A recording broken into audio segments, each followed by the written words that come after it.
Muy bien. Entonces, decimos en el nombre del Padre, del Hijo y del Espíritu Santo. Espíritu Santo. Amén. Amén. Fíjense, me voy a permitir El micrófono lo que nos dice San Cirilo de Jerusalén. Dice, cuando te acerques, pues, está hablando obviamente de cuando nos vamos a acercar a comulgar. Cuando te acerques, pues, no te acerques con las palmas de las manos extendidas ni con los dedos separados, sino haciendo a la mano izquierda trono para la derecha, como si fuera ésta a recibir a un rey. Y con la cavidad de la mano recibe el cuerpo de Cristo respondiendo el amén.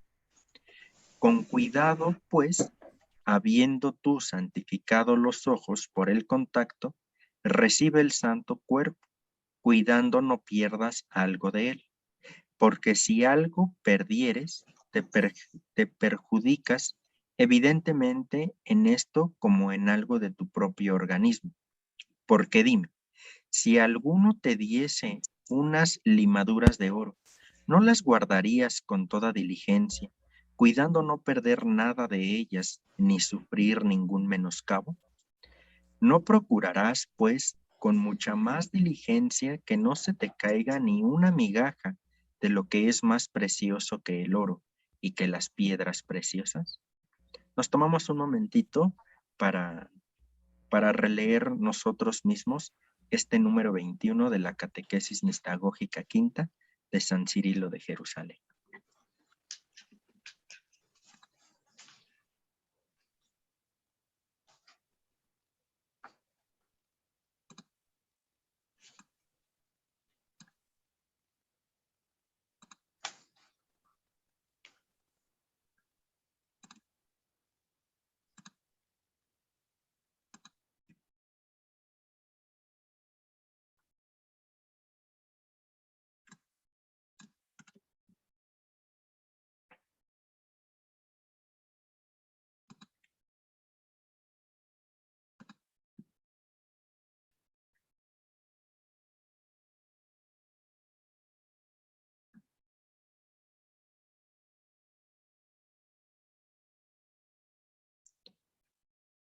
Y luego el número 22 hace referencia al cáliz o a la sangre de Cristo y nos dice, luego, después de la comunión del cuerpo de Cristo, acércate también al cáliz de la sangre, no extendiendo las manos, sino inclinando y en actitud de adoración y veneración, santificante, diciendo el amén y participando de la sangre de Cristo. Y estando húmedos todavía tus labios, tocándolos con las manos, santifica los ojos, la frente y todos los demás sentidos. Después, mientras aguardas a la oración, da gracias a Dios que te ha hecho digno de tan grandes misterios.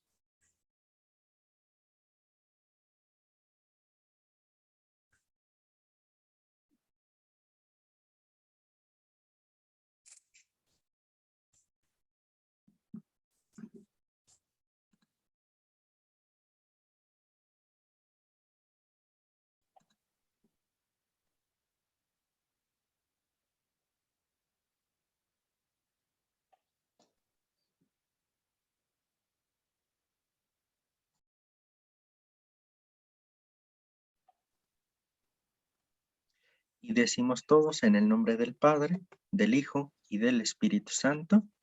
Amén.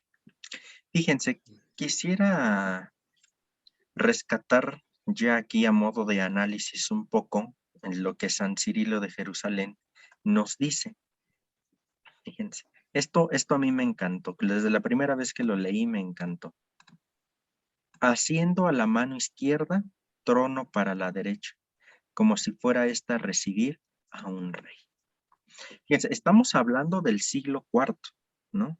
De los años 300, donde todavía no está formulado todo el rito que actualmente tenemos. Se está configurando, ¿no? Tiene que pasar todo un proceso histórico para llegar a cada uno de los ritos o al rito en general que nosotros tenemos por Eucaristía. Entonces se está configurando este rito. Pero es muy interesante porque ya ayer lo habíamos dicho. La Eucaristía, que es la fracción del pan bíblica, su nombre bíblico, o la cena del Señor, ¿recuerdan en dónde se hacía? En las comunidades primitivas que ayer lo veíamos, ¿recuerdan dónde era? En las casas, ¿no? En las En las casas. casas. Exactamente. Se hacía la celebración de la cena del Señor. Y era ahí. Y ustedes recuerdan que ya después, justo en el siglo IV, con el edicto de Milán y el edicto de Tesalónica, dejan las casas y se van ahora a las iglesias o templos. Y con ello se configura una nueva forma de celebrar la Eucaristía. ¿Sale? Entonces, desde un principio incluso, la comunión se pasaba y se daba en la mano. Aquí San Cirilo de Jerusalén nos dice, está bien que hagan esto, pero con todo el cuidado del mundo. ¿Sale? Por eso, la iglesia no es que esté yendo en contra o ciertos padres o ciertos obispos, no es que estén yendo en contra o estén cometiendo sacrilegio al dar la comunión en la mano. Con ello simplemente, en todo caso, se está recuperando la tradición original de la iglesia. ¿Vale? Solo que nosotros estamos acostumbrados ciertamente, o estábamos acostumbrados a recibir la comunión en la boca, ¿no? Y esto también se fue generando poco a poco dentro del rito por cuestiones también sanitarias, ¿no?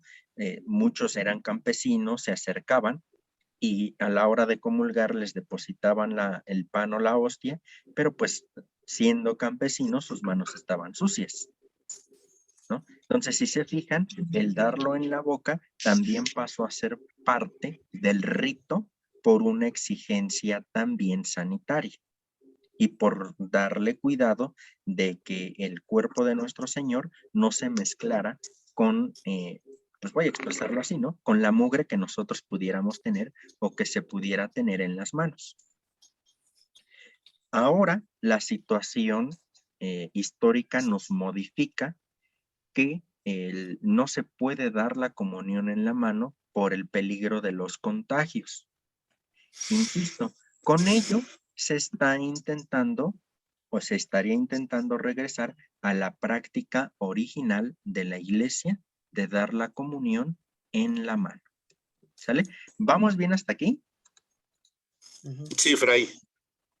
Entonces, como ustedes se fijan, perfecto, como ustedes se fijan, no se trata tanto de una cuestión polémica, de una cuestión que nosotros pudiéramos agrandar más de lo que es, ¿sale? Estamos regresando a esta comunidad o a estas comunidades de la primera o hasta segunda ola, ¿no? O segundas generaciones. Entonces, como ustedes pueden fijarse, la comunión, San Cirilo nos lo dice, es un padre de la iglesia, ¿no? La comunión era en la mano y bajo las dos especies. Al paso del tiempo, y sobre todo va a ser en la Edad Media, porque, por ejemplo, nosotros estamos acostumbrados a que tenemos Eucaristía diario, y si asistimos diario, diario comulgamos. Bueno, en la Edad Media no pasaba esto. En la Edad Media eran 2 o 3 ocasiones las que uno se podía acercar a comulgar. ¿Sale? Entonces, ¿En cuánto tiempo, Fray? ¿cómo que en cuánto tiempo? No entiendo Sí, la pregunta. 2 o 3 veces en una semana. En todo el año. En todo el año. En todo el año. Y tenía que ser obviamente en Navidad, en Pascua y en una solemnidad por ahí importante. Ah, caramba. Exactamente. Entonces, si se fijan, va cambiando todo esto y que, entre comillas, abandonáramos la práctica de solo acercarnos a la comunión 3 veces al año, no significa que fuéramos en contra de la iglesia o en contra del sacramento de la Eucaristía, sino que se modificó por ciertas condiciones, ¿no? Y hasta ahí, como ahora la misma situación nos exige modificar, ya después se verá, pasada la pandemia, si se deja o no se deja la comunión bajo, la comunión del cuerpo en la mano de manera permanente, o se regresa a repartir la comunión en la boca. Ya será un segundo momento, ¿sale? Lo que quiero aquí que nos quede claro es que no cometemos ningún pecado, ningún sacrilegio. No está mal recibir el cuerpo de nuestro Señor en la mano, como nos lo dice San Cirilo, como si la mano izquierda fuera el trono que va a recibir a un rey. Qué expresión tan bonita de San Irineo, ¿no? Es decir, cuidando que lo que tú vas a recibir es sagrado, cuídalo, ámalo y como tal, consúmelo o cómelo. Entonces, si se fijan, con ello estamos regresando un tanto a la cuestión primera de nuestra iglesia, ¿sale? Muy bien, entonces, ¿vamos bien hasta aquí? Sí, Fray, ¿eso quiere decir entonces Sí. que cuando hemos comulgado en la boca está mal? No, no, no. Porque no se hace como Recuerden, la forma tradicional. por eso yo les dije que esto va modificándose según el momento histórico que vamos viviendo. En su momento, también por una cuestión sanitaria, porque los que se acercaban a comulgar muchas veces llevaban la mano sucia, ¿no? Entonces, también por cuestión de sanidad, de que el cuerpo de Cristo no se mezclara con la mugre que tenemos en las manos, se pasó a dar en la boca. Y eso es sin mayor problema. Lo que estoy diciendo es que esto va respondiendo también a cada situación histórica. No está mal que la recibiéramos en la boca, no está mal que después de la pandemia, si así lo disponen los obispos, el Papa y todos, se regrese a recibir la comunión en la boca o se permanezca con la comunión en la mano, ¿sale? Lo que estoy diciendo es que con ello estamos regresando a la actitud primera de las comunidades o de las comunidades primitivas, ¿no? Incluso de la segunda y hasta de la tercera generación. Entonces, no está mal ninguna de las dos formas de recibir la Eucaristía. ¿Sale? Fray Iván, una preguntita. ¿La Eucaristía se recibía en forma de pan o como se conoce actualmente? En forma de ¿O pan. no Al se sabe? principio era en forma de pan. Por eso el pan ácimo. Pero también al paso del tiempo se vio la necesidad de que pues no fuera el pan así tal cual ácimo, sino que se empezaran a hacer las formas. Y ya, de ahí va surgiendo. Como les digo, todo esto va marcando momentos históricos, ¿sale? Entonces, por eso, pero sí me pareció importante que revisáramos esto. Muy bien. Entonces, avanzamos. Nos quedamos ayer aquí en la teología de la Eucaristía, ¿verdad? Y ya veíamos nosotros la Eucaristía como memorial del sacrificio. Este memorial como anamnesis, y la anamnesis desde la cultura judía veíamos que era traer al presente el pasado para proyectarlo al futuro en toda la historia de la salvación, ¿no? Desde ahí arrancábamos y que ahora ese significado se le da también a la Eucaristía. Traemos del pasado el acontecimiento salvífico, lo actualizamos, pero también lo proyectamos hacia el futuro. ¿Y qué es un sacrificio?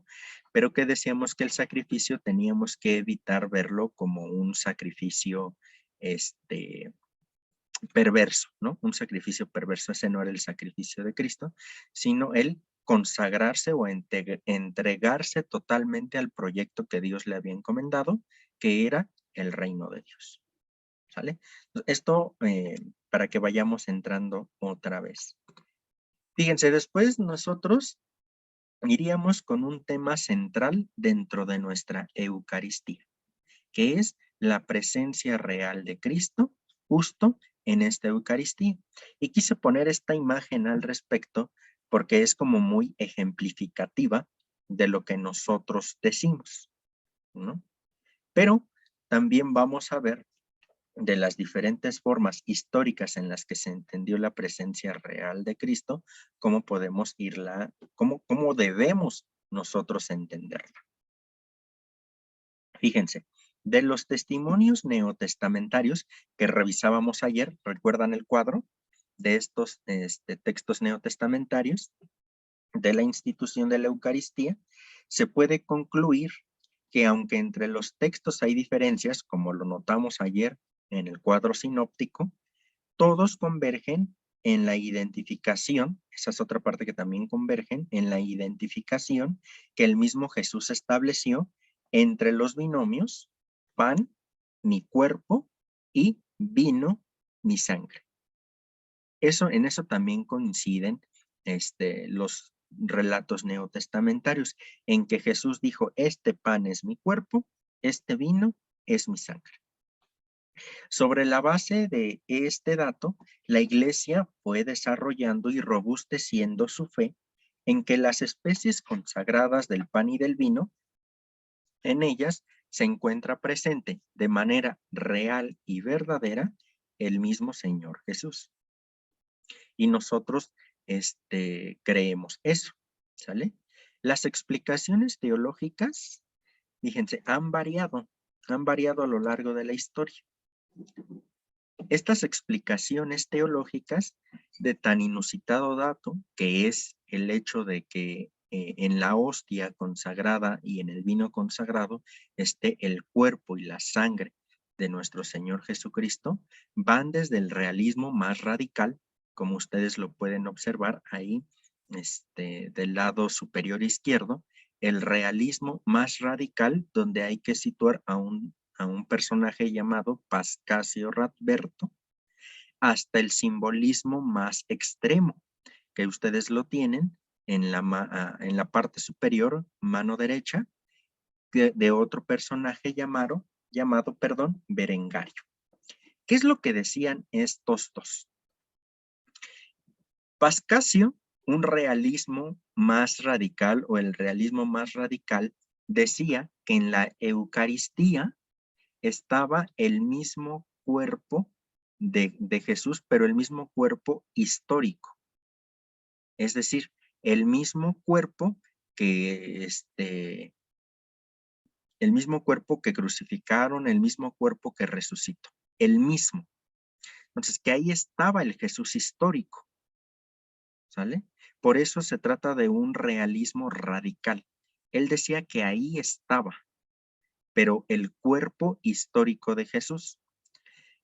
Esto nosotros no podemos sostenerlo, porque como tal, el cuerpo histórico de Jesús, es decir, la carne y los huesos, la sangre de nuestro Señor Jesucristo, por la fe, entendemos que subieron al cielo y Jesús está sentado a la derecha del Padre, ¿sale?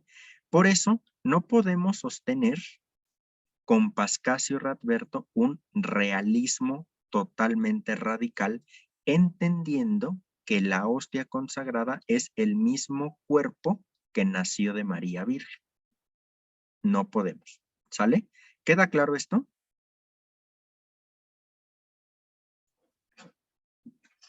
Sí, Fray. Perfecto. Por otro lado, está el simbolismo más extremo, Berengario. Él va a decir que solo está de manera simbólica el cuerpo de nuestro Señor Jesucristo en la hostia o en el pan, de forma simbólica. Y por simbólico hay que entender una forma no exactamente real. Es decir, algo simbólico, él lo entiende como una simple figura, ¿sale? Por tanto, estuvo entre estos dos extremos, los que creían, encabezados por Pascasio, que en el pan estaba el mismo cuerpo de nuestro Señor Jesucristo, el cuerpo histórico. Y por otro lado, el simbolismo más extremo que decía que solo estaba de manera simbólica, mas no real. ¿Sale? Pues, se mueve entre estos dos extremos. Aquí Sí. me acaba de surgir una... Sí, dime, hermano. Bueno, entonces, en el realismo de Pascasio, ¿qué sucede entonces con los milagros eucarísticos? Los milagros eucarísticos hay que entenderlos desde otro enfoque. Nosotros nos estamos acercando acá desde la teología. Estos milagros eucarísticos que tú mencionas, tendríamos que verlos desde la mística. Son dos cosas distintas, la teología y la mística, que no están peleadas, pero el abordaje de los misterios es distinto. Entonces, los milagros eucarísticos hay que reservarlos a la mística, que es otra forma de abordarlos. ¿Sale? Bien. ¿Vamos bien hasta aquí? Correcto. Después, fíjense, la Iglesia va a adoptar oficialmente en el Concilio de Letrán, estamos hablando en 1215, la doctrina de la transustanciación o transubstanciación, y que la teología de la escolástica desarrolló con ayuda de la metafísica aristotélica, es decir, de una filosofía, ¿no? Entendiendo por accidentes, eso ahorita lo digo así, pero vamos a detenernos tranquilamente con eso, ¿eh? Entendiendo por accidentes la dimensión perceptible empíricamente y por sustancia el ser metafísico de la realidad, contemplado por la inteligencia racional. Esto de sustancia y accidente ahorita lo vamos a revisar, ¿sale?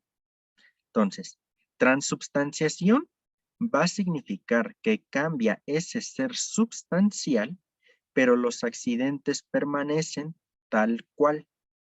Con esta diferenciación se pudo expresar la tensión inherente a la concepción de sacramento entre signo real, que es el pan y el vino, que nosotros vemos, y la realidad designada, que es lo que nos representa eso, el cuerpo y la sangre de Cristo, sin necesidad de reducir un elemento a costa del otro.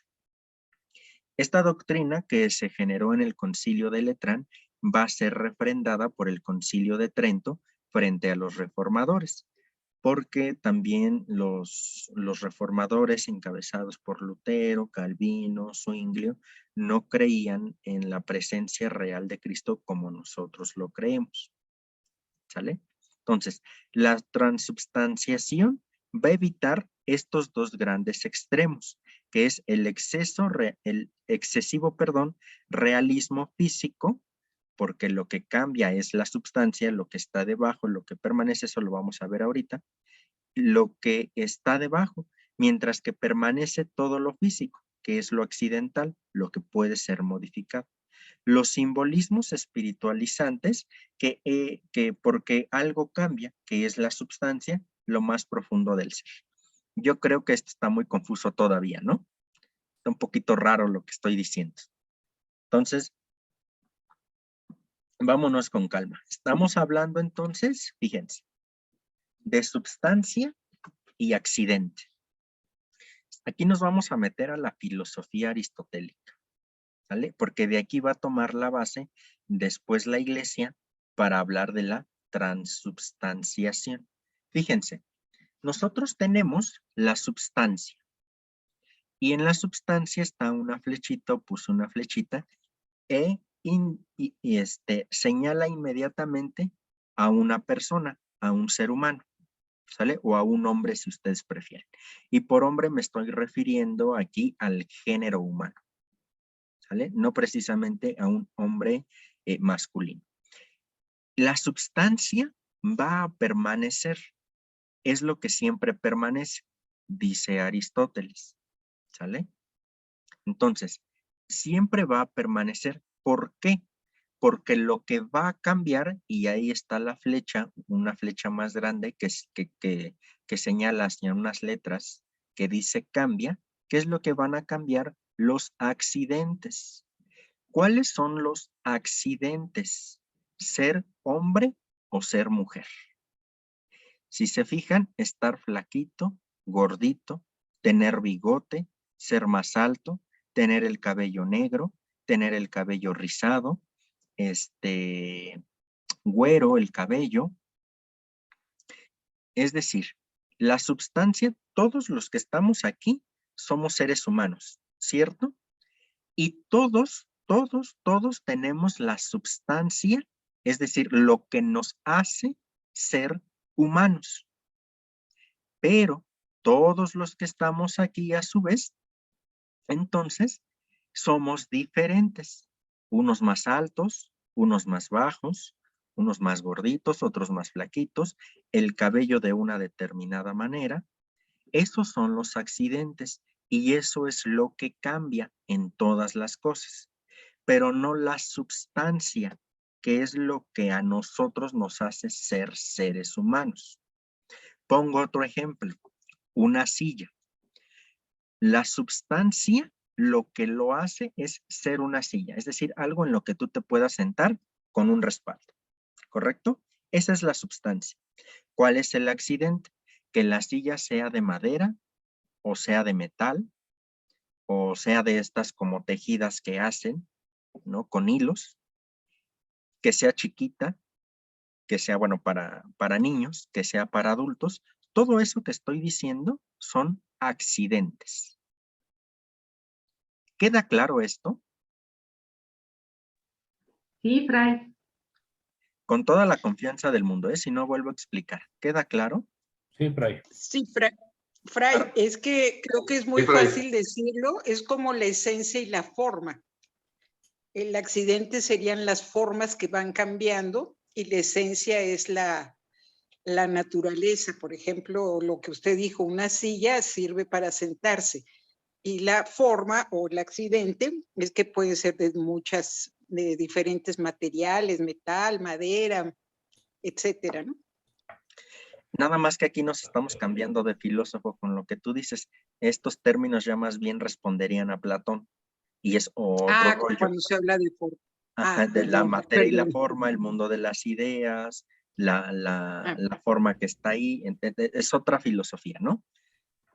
Ok. Que puede ser Ok. comparada, pero es otra filosofía. Entonces no nos metemos ahí para no revolvernos. ¿Sale?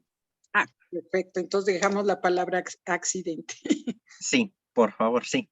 Pero sí por ahí iría Ok. la situación, nada más que te digo, hermana, ya a eso ya estaríamos accediendo a otro filósofo que es Platón, y pues bueno, otro discurso. Y nuestro dogma de la transubstanciación tiene la base en la filosofía aristotélica, que es substancia y accidentes. Ok. Muy bien. Gracias. De nada. Armando, veo tu mano levantada. Sí, Fray, substancia y accidente proviene de metafísica, Están insertos o sea, en un del libro de tratado metafísica. filosófico donde se aborda la metafísica, porque la metafísica habla de la esencia del ser, lo que hace al ser eso. No, estamos en un Sí, sí, lenguaje sí. muy complejo, yo lo sé, pero es importante que entendamos substancia, lo que nos hace ser a nosotros seres humanos, lo que hace a la silla ser silla, lo que hace a la lámpara ser lámpara, y luego vienen los accidentes, que si es chiquito, grande, mediano, azul, verde, esos son los accidentes. ¿Sale? Pero sí se ve dentro del tratado de metafísica en filosofía. Ok, gracias. De nada, Armando. Bien, ¿alguna otra cuestión? Vamos bien, de verdad, con toda la confianza del mundo.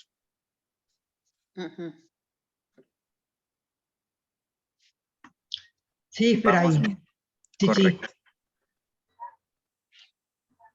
Después, esto nos va a servir de base perfecto, para entender ahora la transubstanciación.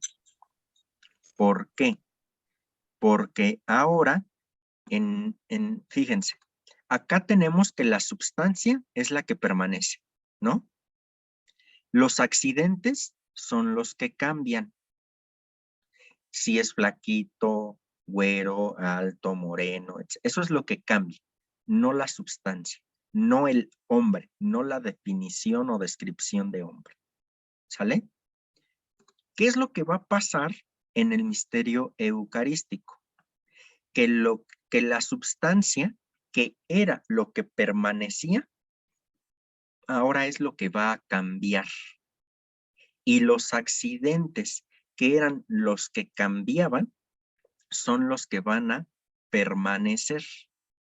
¿Por qué? Porque en la Eucaristía nosotros podemos observar cómo cuando ya está transformado el pan y el vino en el cuerpo y en la sangre de nuestro Señor Jesucristo, ¿ustedes le ven algo distinto hacia ojos de buen cubero? No, ¿verdad? Pareciera ser que siguen siendo las mismas especies, pan y vino. Incluso el sabor no cambia en absoluto. No se hace más grande, no se hace más chiquito, no cambia visualmente, ojo, visualmente no cambia. No cambia el olor, no cambia el sabor, no cambia el tamaño. Eso son los accidentes, ¿no? Es lo que se empataría con que si somos altos, flacos, chaparritos, güeros. Esos accidentes en la Eucaristía no cambian, son los que permanecen. Pero sí que sí es lo que va a cambiar la substancia.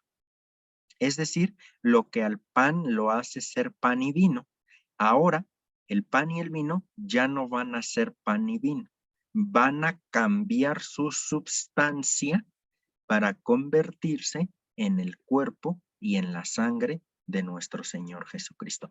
Por eso aquí en este ejemplo, la substancia es la que cambia. Y los accidentes, lo que nosotros vemos, palpamos, podemos saborear, permanece.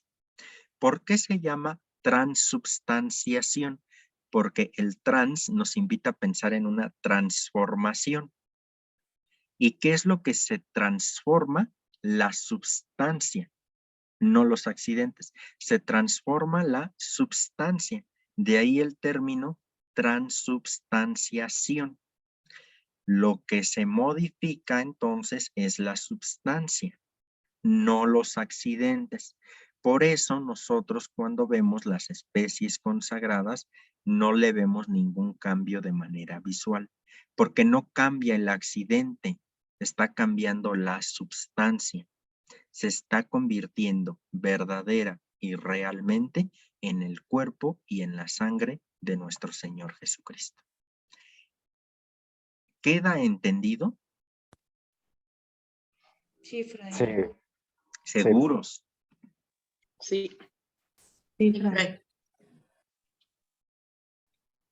Sí, Fray. ¿No se les hace muy difícil? Pues un poquito, No. sí. Un Un poquito, poco. pero sí queda claro. O sea, sí, la Muy idea básica entendible. queda. Fray. Y si no, no fuera Sí, Fray. transubstanciación, Sí, Fray. sería Transaccidentalización o algo por el estilo, ¿no?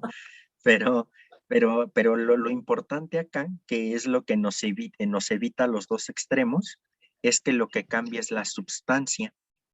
Es decir, deja de ser deja de ser pan y vino para convertirse en el cuerpo y en la sangre de nuestro Señor Jesucristo. ¿Por qué lo explico así? Porque es la doctrina oficial de la Iglesia. Pudiéramos explicarlos de otra manera, ¿no? Pero esta es la doctrina oficial de la Iglesia. Y lo que aquí estamos buscando es dar un pasito más en la formación de nuestra fe. ¿Sale? Por eso me atrevo a explicarlo así. Entonces, ¿vamos bien? Sí, Sí. sí, sí. Sí, Fray. Sí, Fray. Sí, Fray. Entonces, en la Ajá, Y esto sería, ese cambio entonces sería por medio de la consagración. exactamente, por medio de la consagración. Ustedes han visto que el Padre está haciendo la oración, ¿no? Y hay un momento, acabado el santo, en el que bueno, normalmente las tiene más extendidas, ¿no? Pero ahorita para que me vean, pues las pongo así, las manos. El Padre tiene las manos extendidas y hay un momento en el que el Padre hace esto sobre los dones y que incluso es el momento en el que se toca la campana, ¿sale? A este momento en el que el Padre está así, junta las manos e invoca al Espíritu para transubstanciar o transformar el pan y el vino en cuerpo y sangre de Cristo, a este momento se le llama epíclesis. Epíclesis. El descenso del Espíritu Santo en los dones. o la invocación del Espíritu Santo para transformar los dones. Por eso, en este momento suena la campana, porque es el momento más excelso de la Eucaristía, donde estamos viviendo el milagro más extraordinario, el cambio del pan y del vino al cuerpo y la sangre de nuestro Señor Jesucristo. Y efectivamente, la transubstanciación acontece en la consagración, en el momento de la epíclesis. ¿Queda? Fray, una preguntita. La palabra epíclesis, ¿cuál es su significado etimológico? Si me lo puede El explicar. descenso del Espíritu. Ah, descenso del Espíritu. La invocación del Espíritu para que descienda la transformación de los dones. Ok. ¿Sale? Y antes no se tocaba la campana. Se empezó a tocar Sí, la no, sí. campana para que uno se diera cuenta del momento tan especial, ¿no?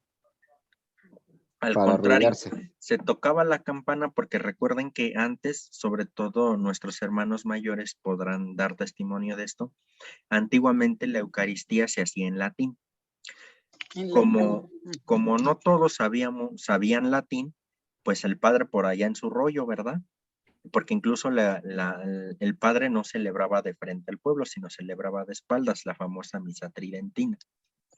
Como todo se hacía en latín, pues el pueblo asistía a la Eucaristía, pero como no sabía latín, pues quién sabe qué decía el padre. Y como no se sabía qué decía el padre, pues no sabían exactamente en qué momento de la Eucaristía iban.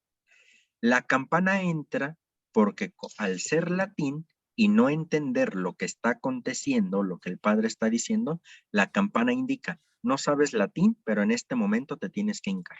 Y suena. Al contrario, ahora, como yo lo considero así, ahora, como ya está en lenguas vernáculas la Eucaristía o en las lenguas de cada pueblo, de cada territorio, la campana podría incluso ya evitarse.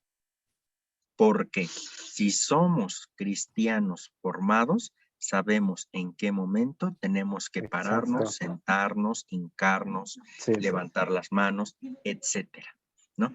Pero bueno, volvemos al punto. Es parte de la tradición de la iglesia y si no la quitan, no pasa nada. Si la dejan, bienvenida. Si la quitan, sabremos cómo suplirla.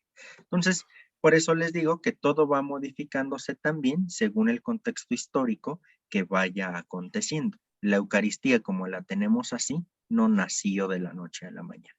El rito. ¿Sale? Ok. Entonces, Por allí van. vamos bien por aquí. Antes de ti, Rosa, Sí. Rosa María Rangel tiene la mano levantada desde hace un momentito y después pasamos contigo. Gracias. Ay, entonces, si entendí bien, una vez que sucede la epíclesis, ya entonces se lleva a cabo lo que afirmaba Pascasio. En la Eucaristía está literalmente el cuerpo de Cristo. No, a Pascasio lo tenemos que evitar. Lo tenemos que evitar porque Pascasio dice que en la hostia o en el pan está el cuerpo físico, literalmente físico de Jesús. Y ese cuerpo físico de Jesús, nosotros por la fe creemos que resucitado fue elevado al cielo. ¿Sale? Entonces choca con nuestra doctrina. Por eso necesitamos. Y entonces, ¿qué es lo que está en la hostia y en el vino una vez sucedida la epíclesis? ¿Qué hay? El cuerpo y la sangre de Cristo, pero no el cuerpo histórico de Jesús. Ese está a la diestra del Padre. Por eso aquí cambia la substancia. Es decir, cambia esto, pero no podemos irnos con Pascasio, que aquí está, digámoslo así, una parte del cachete de Jesús, una parte de la mano derecha de Jesús. No, tenemos que entender que esto es una transformación de la substancia, que los accidentes, por eso los accidentes no cambian, permanecen, pero la substancia sí. Creemos que sí está el cuerpo y la sangre de nuestro Señor Jesucristo, sí, pero no en el sentido que Pascasio lo hace, que entiende que aquí en la hostia y en el vino está el cuerpo histórico físico de Jesús.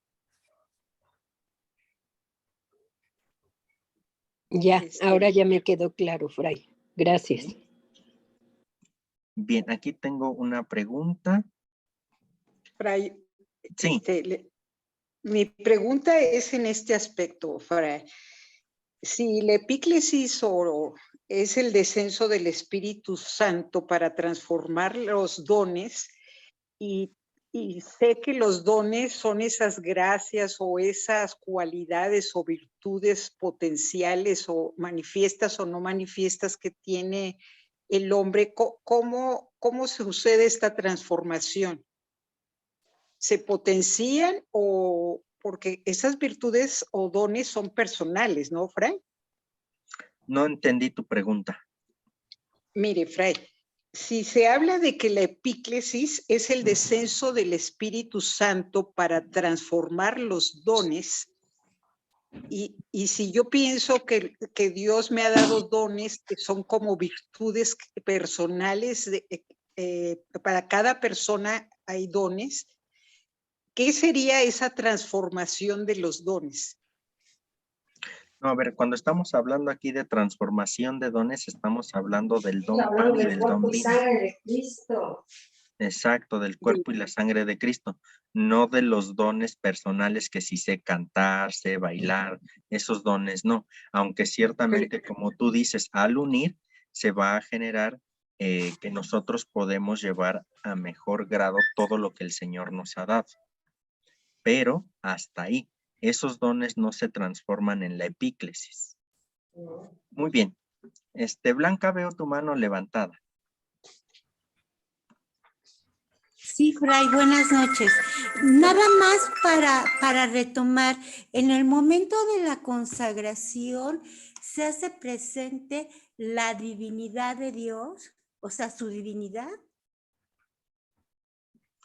No logro entender del todo tu pregunta, pero, bueno, o sea, no, hacia qué la quieres enfocar, pero sí, definitivamente O es sea, en el momento de la consagración, nos decía que de acuerdo a Pascasio, no es la presencia del cuerpo de Jesús histórico porque Él resucitó y está a la derecha del Padre, ¿sí? Sí. Bueno, entonces, en el momento de la consagración, lo que entiendo que ahí queda Jesús en toda su divinidad. Como... en este caso sí. Por eso, si ustedes se fijan, lo más sagrado que tenemos nosotros es justo el cuerpo de Cristo. Y también el vino, nada más que el vino se consume inmediatamente y todo en la Eucaristía, ¿no? En cambio, el cuerpo de Cristo no, se reserva en el sagrario. Entonces, entendiendo esto, lo más sagrado que nosotros podemos encontrar en una iglesia es el sagrario. Incluso por eso su nombre, ¿no? El sagrario, lo más sagrado, lo divino ahí está, porque es verdaderamente el cuerpo de nuestro Señor Jesucristo, pero no el cuerpo físico, histórico,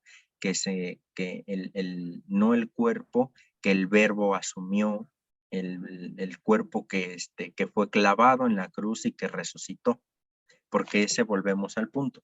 Nuestra doctrina nos dice, este cuerpo ya está a la derecha del Padre. Por eso tenemos que rechazar a Pascasio. Pero sí sostenemos que está de una forma simbólica, pero real. Con ello nos escapamos de Berengario, que solamente dice que está de manera simbólica. Además, él ocupa simbólico como algo un tanto despectivo. Lo simbólico es lo que une, ¿no? Entonces, está de manera simbólica, pero real. O sea, realmente está el cuerpo de nuestro Señor Jesucristo. Pero volvemos a insistir, no este cuerpo el cual asumió el Verbo, fue crucificado y fue resucitado, porque ese ya está a la diestra de Dios Padre. Pero sí, en este sentido, sí podemos decir que aquí está Cristo simbólicamente, pero realmente con toda su humanidad y su divinidad.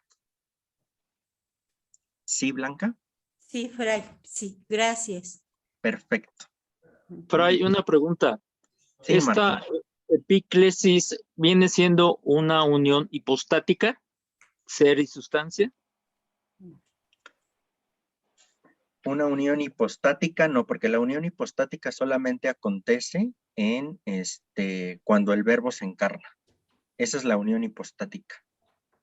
Y esa se da una sola vez en la encarnación. Ah, ok. Gracias. Sí. Muy bien.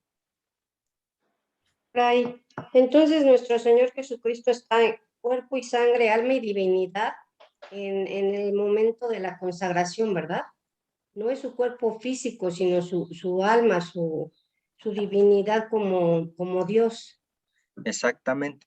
No su cuerpo físico, entendiendo nuevamente esto, Sí, ¿no? Y sí está ahí, pero sí está el cuerpo y la sangre de nuestro Señor Jesucristo de una manera simbólica, pero real.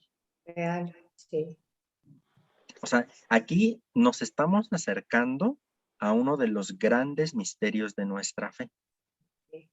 ¿Sale? Por eso a veces la lógica no nos da, porque los misterios de la fe no solamente se entienden desde acá, desde la razón, sino también desde el corazón. Corazón. ¿No? Entonces, por eso, ustedes de pronto como que la lógica no cuadra, ¿no? ¿Por Nos qué? hace falta más fe. Pues no exactamente fe, pero sí como ir digeriendo cada vez más esto,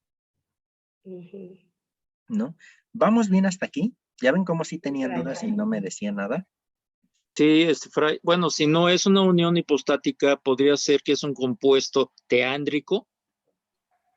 No, esas ya son cuestiones muy raras, Marco. Ahí no nos metemos. Está bien. Bien. Juan Raúl, veo tu mano levantada. Hola, buenas noches. A lo que nos referimos es que no estamos acostumbrados a estos términos que estás facilitando para que conozcamos y naturalmente ya los pensemos porque la misma lógica natural que tenemos nos impide acercarnos a esas realidades sobrenaturales. Es entonces pues ir asimilando esa terminología que es nueva para nosotros. Claro, es nueva y hay que irla asimilando, ¿no? Y les digo, me atrevo o me atreví a mostrárselas justo para eso, para que vayamos dando pasito a pasito cada vez más en la comprensión de nuestra fe, ¿no? Y qué mejor aquí que podemos tener este espacio de diálogo y hasta de discusión, ¿por qué no? Respecto a estos misterios de la fe, ¿no? Entonces, sí, sin duda hay que irse, pues... Papando. Exactamente, ¿no? Empapando de estos términos, irlos asimilando poco a poco. Pero bueno, vuelvo a preguntar, lo esencial, ¿está claro? Sí, Fray. Sí. Sí, Sí, Fray. Fray, gracias. Gracias, sí. Perfecto. Sí, Bien. Fray, adelante. Armando, te escuchamos y con ello pasamos a lo que sigue. Sí, rápido. De ahí es donde se dice, este es el misterio de nuestra fe, ¿no? Así es. Y creo que queda muy, muy, muy bien redactado ahí. Así el es. misterio de nuestra fe. Gracias. Así es. De nada. Sí, entonces se puede decir que aquí cambia la sustancia o la substancia, ¿no? De ahí el término transubstanciación. ¿Claro? ¿Queda claro? Sí, y sí, Fray. los accidentes permanecen. Entonces, no pudiéramos decir nada de esto, pero el término es transubstanciación. Cambia la substancia, ¿no? Pero permanecen los accidentes. Perfecto. Y ya cuando hablamos de otras cuestiones, ya nos estamos refiriendo incluso a otro tipo de filosofía. Por eso les digo, si esto es complejo, si le metemos otro tipo de filosofía, pues es todavía más complejo. ¿Sale? ¿Vamos bien? Sí, Fray. Entonces, con eso volvemos a releer, ¿no? El Concilio de Letrán nos da la doctrina de la transustanciación o transubstanciación. Es lo mismo. Entonces, fíjense, lo volvemos a releer. Cambia ese ser substancial, pero los accidentes permanecen tal cual, ¿no? Con esa diferenciación se pudo expresar la tensión inherente al concepto sacramento entre signo real. ¿Cuál es el signo? El pan y el vino. ¿Y cuál es la realidad designada? Es decir, ¿qué es lo que representa el cuerpo y la sangre de Cristo? Y más allá, ¿qué es lo que representa? ¿Qué es lo que se transforma o en qué se transforma en el cuerpo y en la sangre de Cristo? Substancialmente, no accidentalmente. Y por accidentalmente me refiero a los accidentes. ¿Un poquito más claro? Sí, Fray. Muy bien. Después entonces pasamos a la Eucaristía, ya englobando todo esto que aquí hemos presentado como el sacramento de la unidad. Fíjense, hay que comenzar con la acción del Espíritu Santo, que consiste en realizar universalmente la obra de Jesucristo y de esta manera integrar el mundo y la historia en Cristo, ¿no?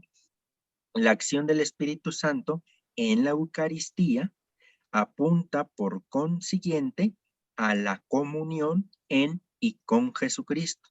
Ustedes ahí ven dos palabras raras, koinonía y comunio. Ambas palabras, una en griego la primera, la segunda en latín, hablan de la comunión o de la unión, ¿sale? En y con Jesucristo. Entonces, aquí se nos va presentando la acción del Espíritu Santo como el que hace posible la unión de todo en y con Jesucristo. Esta comunión ha de ser entendida de modo, y esto es bien importante porque es con algo que vamos a regresar a lo que ya habíamos revisado el día de ayer. Esta comunión ha de ser entendida de modo no solo personal, Dios y yo. Esto es como participación en Cristo y como íntima comunión personal con Él, sino también en una comunión eclesial. Esto es como comunión en Cristo. Recuerden que esto lo revisábamos ayer, que no se trata solo de hacer comunión Dios-yo, sino de una comunión Dios-yo, iglesia, comunidad, ¿no? La comunión, tanto personal como eclesial, es el fin y la consumación de la celebración eucarística, que alcanza su fin en la paz. Nosotros tenemos un rito muy bonito, que es el de la paz, pero que también, lamentablemente, a respuesta de la misma pandemia, se tuvo que evitar el contacto con la mano y solamente la reverencia. Se hizo con ello, pienso yo, un poco más fría la celebración, ¿no? Porque pues el dar la mano, incluso a quienes se conocían un abrazo, etcétera, llenaba como más de vida la misma celebración eucarística. Ahora con el simple reverencia, incluso se puede perder a veces este sentido de comunión. Así pues, la Eucaristía es, para decirlo con Agustín, signo de unidad y vínculo de amor. Aquí está una expresión de San Agustín. La Eucaristía es signo de unidad porque nos congregamos en un solo lugar, en torno al altar, todos en conjunto. Y además se convierte en un vínculo de amor entre Dios y nosotros y entre nosotros mismos. O eso tendría que ser. ¿Sale? Del vínculo entre Eucaristía e Iglesia da enérgico testimonio la Escritura, como se echa de ver en los relatos de la Última Cena, cuando se habla de la sangre de la alianza o de la nueva alianza sellada con mi sangre, ¿no? Y igual esto ya lo revisábamos ayer. La Eucaristía es un signo del nuevo tiempo de salvación y del nuevo orden salvífico. Esta nueva realidad salvífica se extiende tanto a las relaciones del ser humano con Dios, nuevamente una relación vertical, Dios, nosotros, como a las relaciones de unas personas con otras, horizontal. ¿Sale? Es decir, una relación vertical con Dios, una relación horizontal con todos nuestros prójimos o con el prójimo. Pablo desarrolla esta idea hasta sus últimas consecuencias.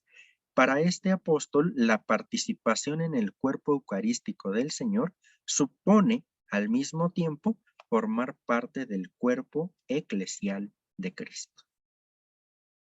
Entonces es bien interesante esto, porque para Pablo acercarse a la cena del Señor es ya estar haciendo iglesia. Es lo que nos hace ser iglesia. ¿Sale? Entonces, la iglesia que celebra la Eucaristía representa a sí mismo el nuevo orden salvífico, una nueva forma de hacer las cosas, porque según los testimonios primeros de las reuniones de los cristianos, lo que se hacía era congregarse en común, poner todas las cosas en común, la fracción del pan y ayudarse en sus necesidades mutuas. ¿Sale? Ese representa ya un nuevo orden salvífico. ¿Por qué? Porque el orden, si hablamos del orden que tenemos hoy, de la forma en cómo se hacen las cosas, pues lo que impera parece ser más el egoísmo, ¿no? Y aparte del egoísmo, lo económico. Entonces se va fragmentando el proyecto original de Dios. Difícilmente habrá alguien que haya comprendido este vínculo con tanta profundidad como el mismo Agustín, quien llega a afirmar, y aquí les pongo otra vez esta frase de Agustín que me encantó. En consecuencia, dice Agustín, si ustedes mismos son el cuerpo y los miembros de Cristo, sobre la mesa está el misterio que ustedes mismos son. Sean lo que ven y reciban lo que son. Bueno, aquí estas palabras pues están muy de vosotros y etcétera, ¿no? Pero esa sería, lo leo otra vez. Si ustedes mismos son el cuerpo y los miembros de Cristo, porque Pablo tiene una expresión muy bonita, que la comunidad o la iglesia es el cuerpo místico de Cristo. La iglesia, y esa figura va a ser retomada por el Concilio Vaticano II de la iglesia como el cuerpo místico de Cristo. ¿Sale? El cuerpo de Cristo. Entonces, si nosotros formamos el cuerpo y los miembros de Cristo, entonces sobre la mesa, análogamente, estamos nosotros, porque nosotros somos parte del cuerpo, nosotros formamos el cuerpo y sangre de Cristo. Por eso va a decir Agustín, sean de verdad el cuerpo de Cristo y reciban verdaderamente el cuerpo de Cristo. Esto es fenomenal de San Agustín. Sean lo que ven. Sean de verdad la iglesia de Cristo. Podríamos decir con San Agustín. ¿No? ¿Cómo ven a San Agustín? Muy interesante y rudo a su vez lo que nos dice, ¿no? Casi que nos reclama que nos acercamos a la Eucaristía, pero en realidad no somos cuerpo de Cristo por nuestras mismas acciones. Muy sabio San Agustín. Después, fíjense, cuando Pablo se refiere a la cena del Señor, escribe, cuando os reunís en asamblea, o cuando se reúnen en asamblea, o se reúnan en asamblea. Y ahí están las citas en las que nos dice todo esto. Entonces, para Pablo, la celebración de la cena del Señor, recuerden, cena del Señor y fracción del pan, son los términos bíblicos para lo que hoy nosotros llamamos Eucaristía. Para él, entonces Pablo, la celebración de la cena del Señor se realiza en forma de asamblea, de reunión. Encontramos repetida esta expresión en la carta a los Hebreos. En los primeros padres de la iglesia aparece ya como un modismo, ¿no? Como algo que se hace, vaya. Correspondientemente, una de las designaciones más antiguas de la Eucaristía es sinaxis. Y la sinaxis significa reunión o asamblea. Como es sabido, el término iglesia traduce el hebreo cajal o caal. Originalmente significaba también asamblea. De hecho, nosotros parece tenemos un término más cercano a nosotros, el de sinagoga. Sinagoga también significa asamblea. Entonces, pudiéramos decir que en sus respectivos idiomas, eclesía viene del griego, eclesía, cajal o caal, y sinagoga, hebreo, significan lo mismo, asamblea. Por tanto, cuando nosotros estamos diciendo iglesia, estamos refiriéndonos a una asamblea convocada por Dios en Cristo a través del Espíritu Santo. ¿Se fijan qué bonito? Toda la Trinidad interviene. Es una asamblea convocada por Dios por mediación de Cristo e inspiración del Espíritu. Si se consideran ambas constataciones a la vez, es posible definir a la iglesia como asamblea eucarística. Porque ¿para qué nos reunimos los cristianos? Para celebrar la fracción del pan, para celebrar la Eucaristía. Según lo anterior, si queremos hacer justicia a la Eucaristía, tal como la entienden la Sagrada Escritura o los padres de la Iglesia, debemos liberarnos de antemano, esto me encantó, de toda comprensión individualista. ¿Cuántas veces nosotros no nos hemos acercado, y quizá inconscientemente, a la Eucaristía de una manera individualista, sin entender que este rito, sin entender que esta acción es a nivel comunitario? Porque toda la iglesia, es decir, todos nosotros celebramos la Eucaristía, no solamente el presbítero. El presbítero preside la Eucaristía. ¿Quiénes celebramos la Eucaristía? Todos celebramos la Eucaristía. ¿Sale? Entonces, lo cual no significa, y mucho menos, que el comulgar no tenga nada que ver con la comunión y la unión personal con Jesucristo. Claro que sí, pero tanto en la Biblia como en la iglesia primitiva y en la tradición de la Alta Edad Media, la comunión personal con Cristo en la Eucaristía se halla insertada siempre en el contexto más amplio de la comunión de la iglesia, es decir, de esta asamblea convocada por Dios, de esta asamblea convocada por el mismo Cristo, porque Él es el que convoca primeramente a sus discípulos. Al convocar a sus discípulos, ahí está fundando la iglesia, que a lo largo de la historia va a tener sus momentos específicos, como por ejemplo Pentecostés, ¿no? Que Pentecostés es la manifestación pública de la iglesia, la manifestación pública de la iglesia, es decir, de la comunidad convocada por Jesús desde que inicia el proyecto del anuncio del reino de Dios. Pero, entonces, tanto en la Biblia como en la iglesia primitiva y en la tradición de la Alta Edad Media, la comunión personal con Cristo en la Eucaristía se halla inserta entonces en la comunión de la iglesia.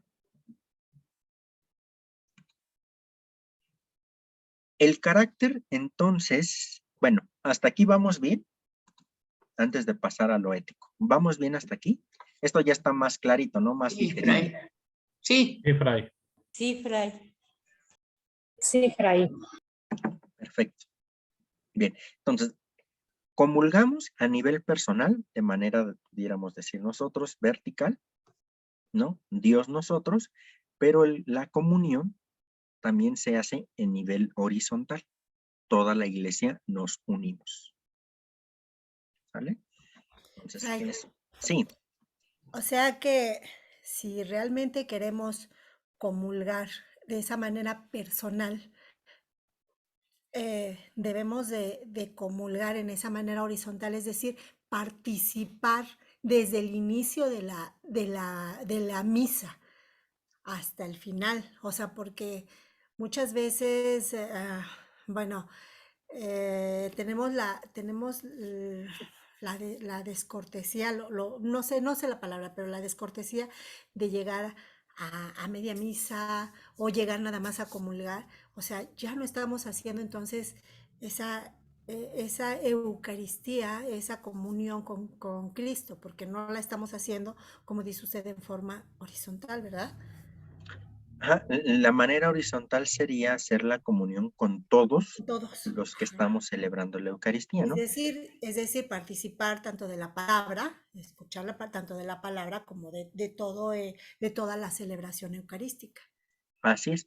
Aquí, nada más una acentuación en esto que comentas, hermana. No da lo mismo llegar por decir algo, no da lo mismo llegar al Gloria porque estaba viendo el partido o la novela, a llegar al Gloria porque pasó un accidente y eso me impidió llegar a tiempo a la iglesia, cuando yo tenía toda la intención de llegar a tiempo e incluso antes, ¿no?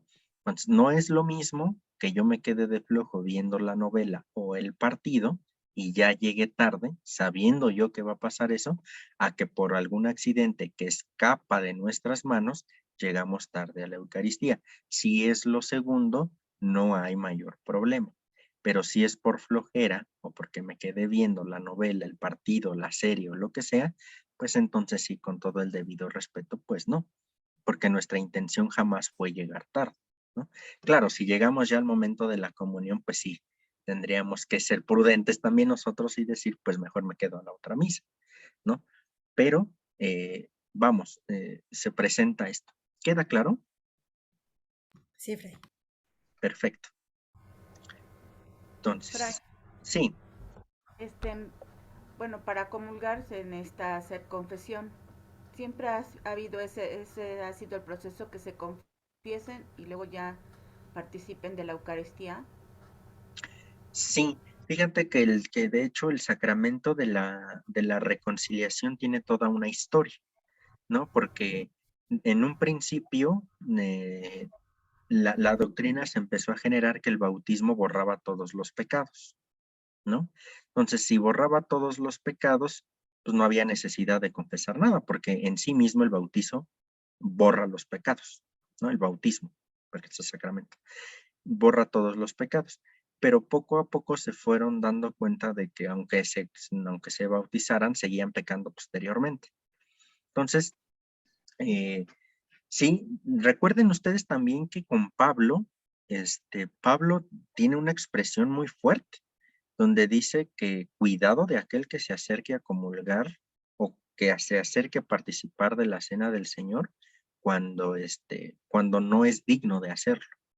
Pablo es muy duro en eso. Ahorita no tengo la cita aquí a la mano, pero Pablo es muy duro en ello, ¿no? Entonces, toda la teología de los sacramentos se fue generando, Mari, a lo largo de los primeros siglos. Así como ahorita vemos que la Eucaristía poco a poco fue tomando ciertas partes en el momento histórico, fue respondiendo a ciertas circunstancias, así todos nuestros sacramentos fueron formándose a lo largo de la historia, pero encuentran su fundamento en Cristo.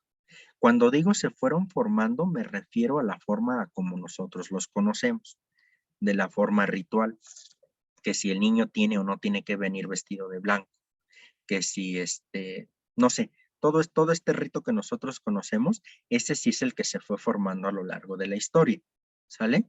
Pero el fundamento de los sacramentos sí está en Cristo. Cristo es el sacramento original y originante de los mismos sacramentos, ¿sale?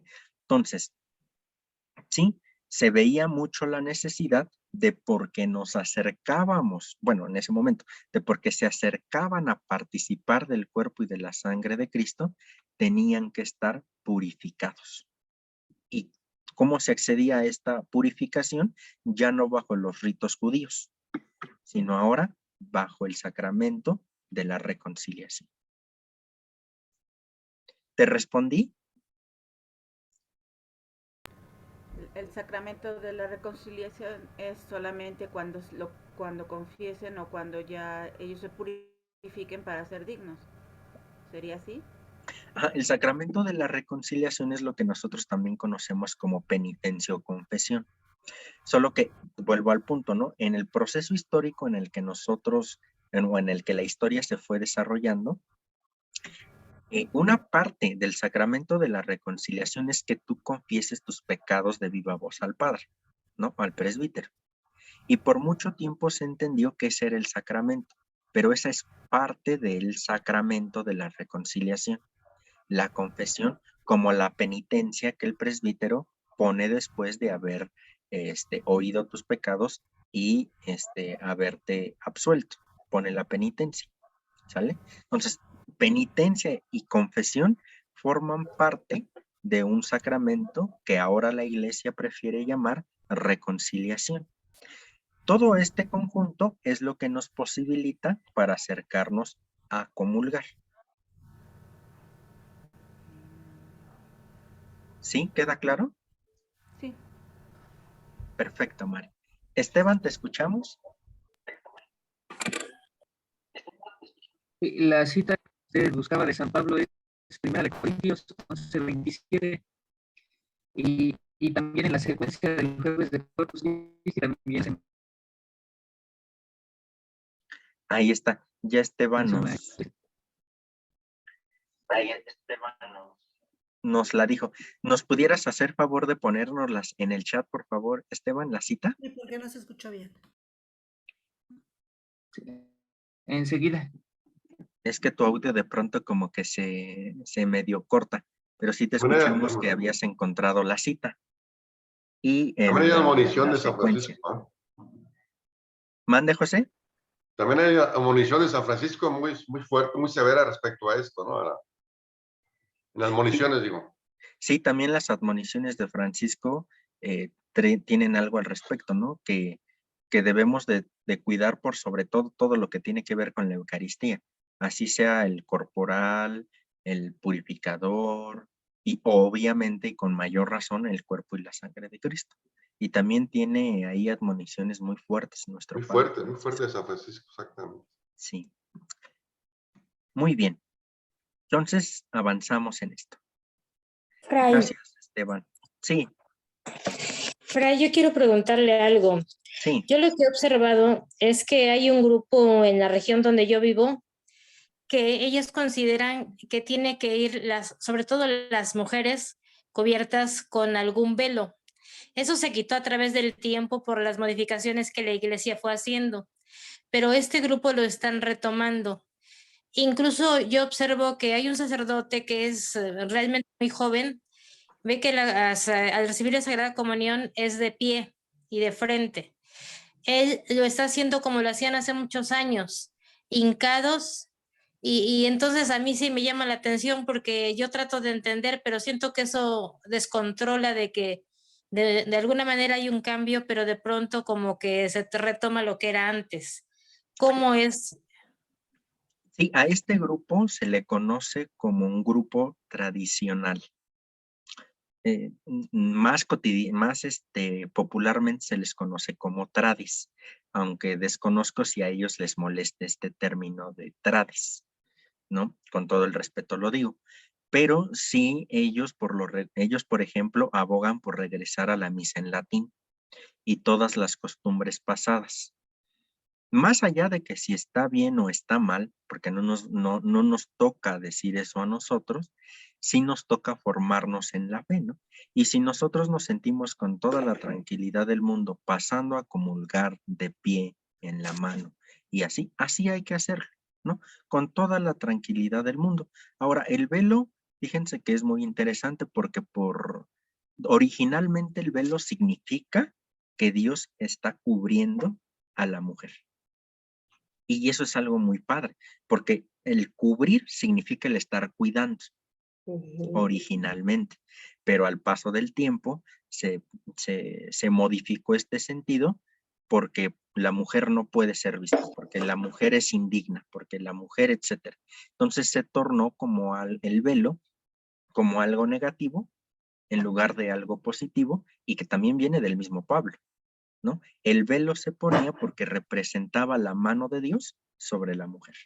Y eso es algo bien bonito, ¿no? Pero insisto, ya al paso del tiempo, esto positivo se fue generando negativo porque la mujer es impura, es indigna, entonces hay que taparle la cara.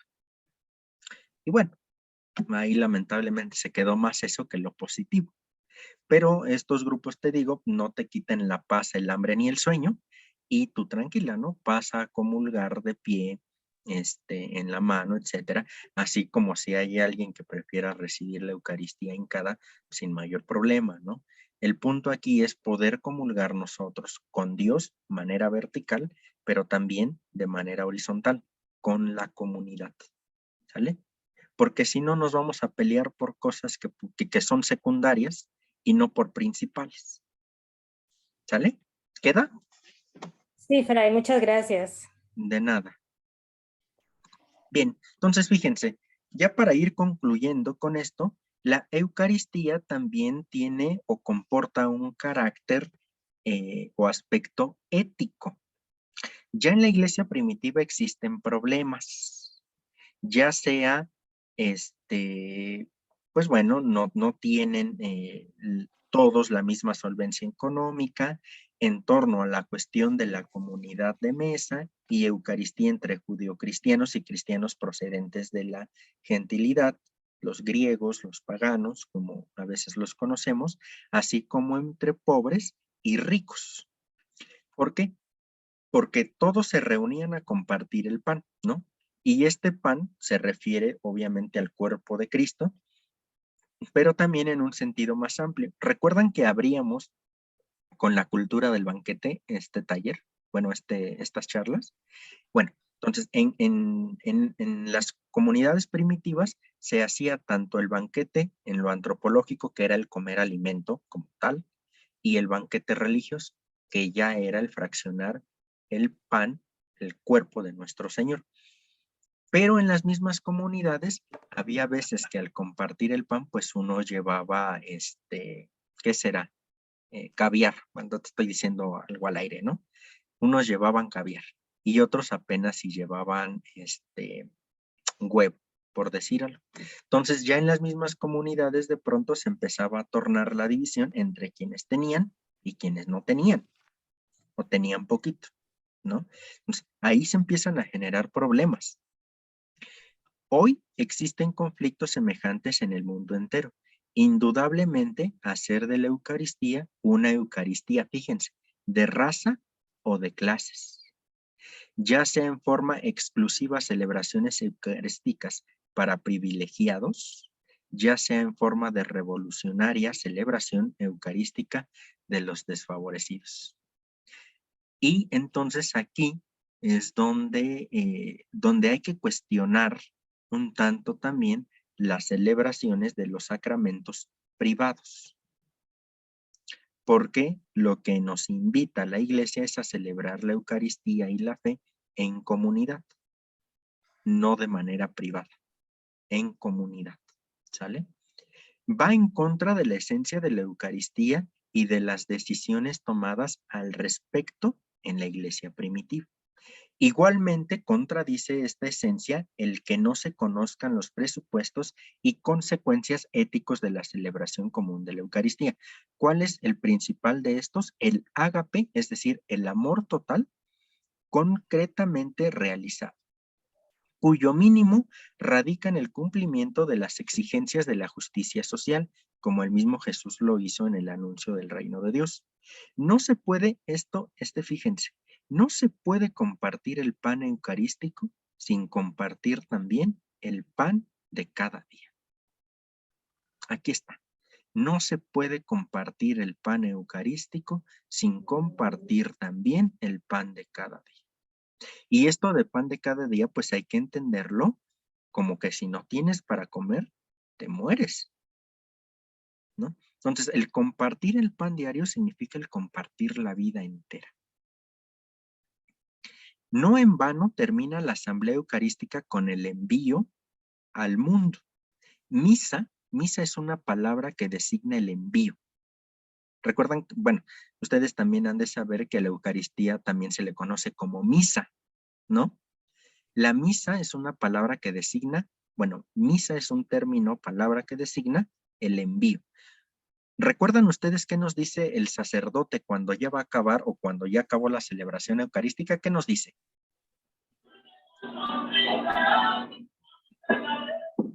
Que la alegría del Señor resucitado sea nuestra fortaleza, pueden ir en paz. Por ejemplo, Por ejemplo, pero nos dice, vayan a hacer vida lo que aquí hemos celebrado. ¿No? Vayan a hacer vida lo que aquí hemos celebrado. Conjunta entonces lo vivido aquí con lo que vamos a vivir afuera. Dentro y fuera estoy situándome en la iglesia, ¿no? Iglesia 4 paredes. Entonces, ahí está, por ejemplo. Te escuchamos, Juan Raúl. sí, tiene en mi comunidad parroquial de Tizayuca, Hidalgo, en la foranía de Tizayuca, que pertenece a la arquidiócesis de Tulancingo, tendrá unos 13 años que los dos sacerdotes que han pasado en esos 13 años a la parroquia a servir, no terminan esa fórmula presidencial de la misa terminado, aunque digan en la alegría del Señor, en el Espíritu de Cristo resucitado, etcétera, ya no terminan como antes terminaban diciendo la misa ha terminado, porque ellos han entendido, creo, y nos ayudan a comprender la prolongación de la Santa Misa en nuestras realidades cotidianas.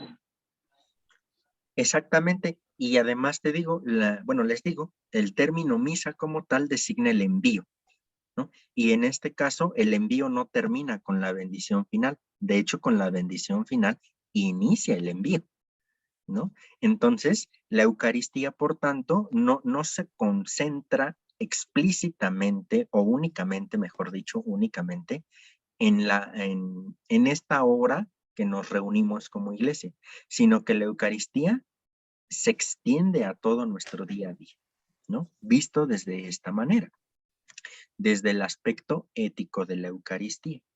Entonces, reunión y envío, es decir, la reunión convocada, cuando nosotros nos reunimos para la celebración, y el envío, cuando termina la celebración, son dos polos que en modo alguno pueden ser separados o contrapuestos. No se puede separar la convocación o la iglesia y el envío. Es decir, no podemos reunirnos nomás a pasar bien el rato y ahí queda la cosa. No, nos reunimos, y esto es bien interesante porque nos reunimos para ser enviados. Nos reunimos para ser misioneros. Que si bien no vamos a África, no vamos a lugares de este tipo, hacemos nuestra misión en nuestro hogar, en nuestra casa, nuestra fraternidad, etcétera, ¿no? Nuestra sociedad, nuestro trabajo, nuestra escuela. Fíjense, sin la reunión, el envío se torna interiormente vacío y hueco, ¿no? Porque ¿a qué nos envían si no nos hemos llenado de nada? No podemos ser enviados si no tenemos que llevar. Pero la reunión sin el envío se vuelve a la larga estéril. En último término, carente de credibilidad. Porque si nos reunimos mañana, tarde y noche 8 veces a la semana, ¿no? Y entonces ya y si no hay envío, entonces, ¿para qué nos reunimos? ¿Qué necesidad tenemos? ¿No? Entonces, por tanto, la reunión y el envío son parte de una misma cosa, o de la misma celebración eucarística. Sí, Juan. Por eso la importancia, también la relevancia del mismo documento que compartiste hoy del Día de San Pedro y San Pablo, que emite la Carta Apostólica a su Santidad Francisco. En uno de sus números nos dice que la homilía no va separada de la Eucaristía, del acto eucarístico en la liturgia. Entendiéndolo así con lo que estamos escuchando de ti, que debía de ser entonces una actualización de la palabra de Dios, bien hecha del que celebra, del sacerdote o del diácono, para que ya tengamos los presupuestos para ser enviados, ¿no? Así es, porque nuestra celebración se dividir por decir algo, en 2 grandes bloques, que es la celebración de la palabra y la celebración eucarística. La misma celebración de la palabra tiene ritos internos, como la bienvenida, El acto penitencial, las mismas lecturas, la predicación, el credo los domingos, la oración de los fieles, y después, cuando se presentan los dones, el pan y el vino, pasamos a la liturgia eucarística, que a su vez tiene otros ritos internos, ¿no? O que es en los que se divide la iglesia, la Eucaristía, perdón, pero están estos dos grandes ritos, la liturgia de la palabra y la liturgia eucarística. La liturgia de la palabra, como bien lo dijiste, nos prepara para entrarle a la liturgia eucarística, para acercarnos, ¿no? Entonces, ahí está. Perdón, confundí las fuentes. Es del libro que subiste ayer, de la unidad en la Eucaristía. De Casper. Exactamente. Del sí, cardenal Casper. ¿Ok? Sí. Muy bien. Entonces, ahí está. Ahora nosotros revisamos, pues, la dimensión ética de la Eucaristía. No podemos acercarnos solamente a comulgar privadamente nosotros, ¿no? Y olvidándonos del mundo, porque comulgamos no solo con Dios vertical, sino horizontal, con toda la iglesia convocada. Y a su vez, esta comunión no se hace solo para este momento, sino para que se nos fortalezca para ser enviados a anunciar el reino de Dios, lo que aquí comporta la dimensión ética. Entonces, ¿vamos bien hasta aquí? Perfecto. Sí, nada más, a lo mejor también señalar la comunión de los santos, ¿no? Hasta dónde alcanza nuestra comunión a la iglesia penitente. Incluso también.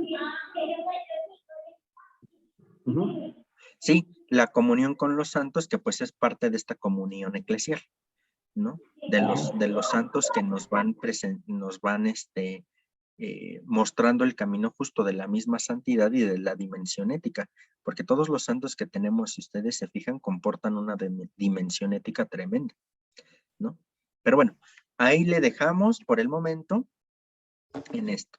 Y bueno, ahí les presento otra vez la bibliografía, que ya la revisamos incluso al principio de la sesión del día de hoy.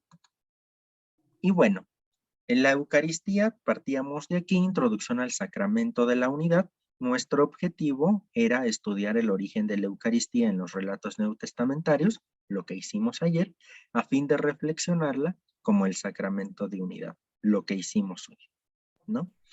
Entonces, ese fue el objetivo. ¿Piensan que se cumplió el objetivo o nos regresamos?